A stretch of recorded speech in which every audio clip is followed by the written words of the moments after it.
Good day, folks. My name is Sean, and this is Air Photography. Today we're going to be doing a quick unboxing of the new iPhone 13 Pro Max. This is the 512 gigabyte version. I did contemplate going to the 1 terabyte version just because I use my iPhone for filming on my YouTube channel. Every video that I film and upload to YouTube has been filmed on an iPhone, and you know, when filming in 4K, it can eat up a lot of space. And sometimes space is an issue. But in the end, I ended up just sticking with a 512 gigabyte version. Now, honestly, I don't know if I didn't use an iPhone for filming on my YouTube channel, if I would have upgraded this year. There is some really nice new upgrades, but I don't know if it was justifiable. But the new A15 processor and 5-core GPU definitely makes it enticing, as I do a lot of editing and things on my iPhone as well. So let's just open it up here and then we'll talk about it. I also have a few cases here that we'll try on, see what they look like. And I'm going to throw a screen protector on. I normally don't use a screen protector. Last year was the very first time I used a screen protector on my phone, and it worked quite well. My iPhone 12 doesn't have a single scratch on it, so definitely we're going to be putting one on this year as well. Now, the first thing you're going to notice with the box is that it doesn't have plastic wrap on it anymore. Part of Apple's goal is to remove all plastics from the packaging, and you can see there, yeah, no more plastic wrap on it. So they have a new way of opening it, so we'll just pull those tabs there. Simple enough. And there's the phone there. Packaging just like they do with the last few generations. They have the screen facing down and the camera's facing up. So we'll take the phone out here, and I'm going to try not to get too many fingerprints on the screen so I can go ahead and put the screen protector on. There's that. Now before we get too far here, I am going to throw a screen protector on it. I think I've already got a fingerprint on it, so I will have to polish that off. If you're looking for a good screen protector, this is the brand that I really recommend. I'll include a link down below in the description of this video. It has a nice applicator. It goes on so easy. You don't have to worry about messing things up. And it actually comes with two, so, you know, they do get chipped over time, and you have a second one you can throw on. So we'll start with one of their cleaning wipes. We'll make sure that we get any oily fingerprints off. Then we'll polish it with the included cloth. Then they include these stickers here. That helps we'll get rid of any dust particles still left behind, because those dust particles will cause air bubbles, and we don't want that. Now what we have to do is pull this first film off, and all we're going to do is lay it in that little spacer there, I guess you could call it. And then we're just going to press the all the air out of it. Now we pull this top layer off. That's going to release it. We then use that air bubble tool to get rid of any air bubbles that have been left in there. And there's a protective layer on there still that we have to remove. That looks pretty good. So now we'll pull that film off. So let's see what else comes in the box here, and then we'll take a good look around the phone. We have our information package, our SIM tool, which I will need to switch phones, and one Apple sticker there. Then of course here we have our charging cable, data cable, and it is Lightning to USB-C, as you can see there. And this year, again, no headphones and no charging brick. But there are plenty of options available. Apple does sell charging bricks. Another good option is the Anchor Nano and the Anchor Nano 2. This one here actually has plugs that fold away, so that's kind of convenient.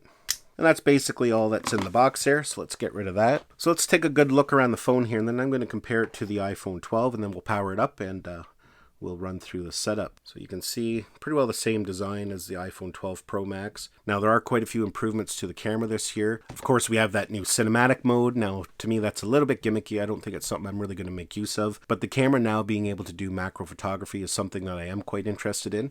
So we'll definitely test that out. And at the end of the video, I'll throw up a few samples to see how it works. Again, being a YouTube content creator and using my iPhone for filming, the bigger battery is also going to be a bonus, because I do quite a bit of filming almost every day.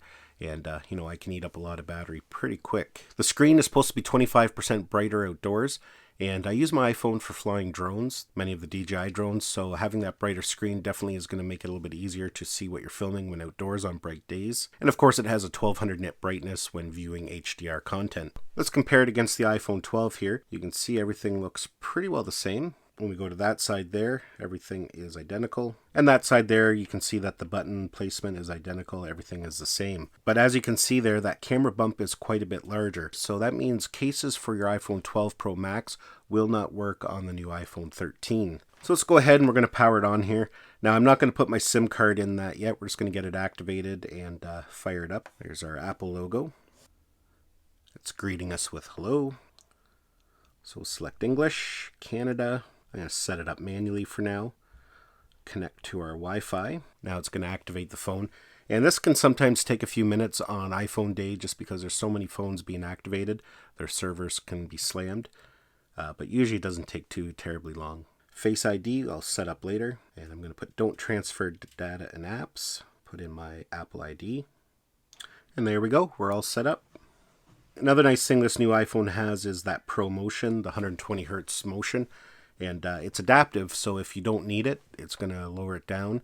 And when you need it, it will raise it up, so that will help preserve battery power. And I'm going to do some testing with that later on, but wow, that display actually does look quite nice. So anyways, let's go ahead and we'll put it in a couple cases here and see what it looks like. So the colors I have here are Marigold, the product red, and of course black. I really like black. That used to be my go-to color.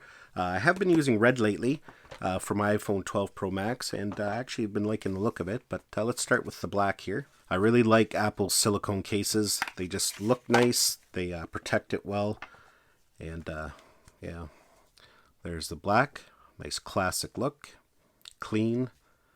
Might go back to black actually, I really like that. Let's check out the red here. The red does look kind of sharp too.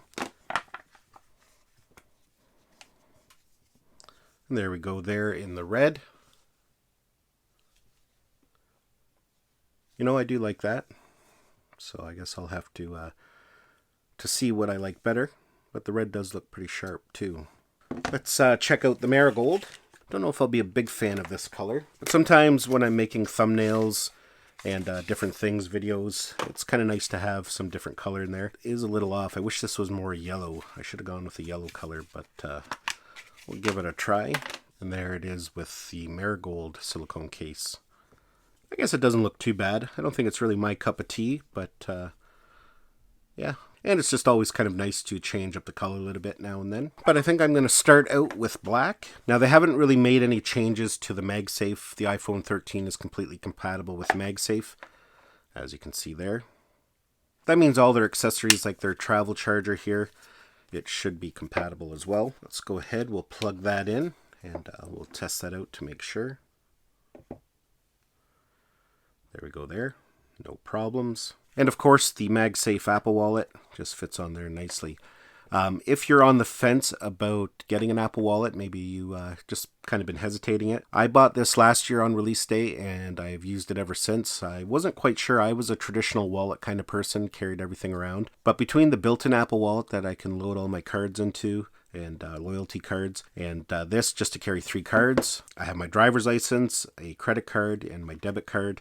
And yeah, it just works perfectly. I have not lost it. It has not fallen off.